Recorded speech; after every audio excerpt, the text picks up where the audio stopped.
In this video, we will show you how to delete YouTube comments. To delete YouTube comment is quite easy. You can just log in into your YouTube channel or YouTube dashboard and go to comment section. Then you can see here, there is some comment in here. You only can delete YouTube comment one by one and cannot delete all method.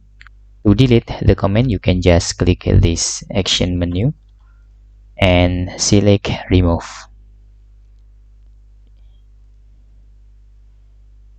Okay, comment remove. And if you just want to hit this user from comment in another way, you can just hit user from channel, so this user will not be able to comment again on your channel. And if you want the other people in the future cannot comment on your channel, you can just setting your upload default by clicking setting section and select upload defaults and choose advanced settings and disable comments, so comment form will disable on your channel. Just click save after that.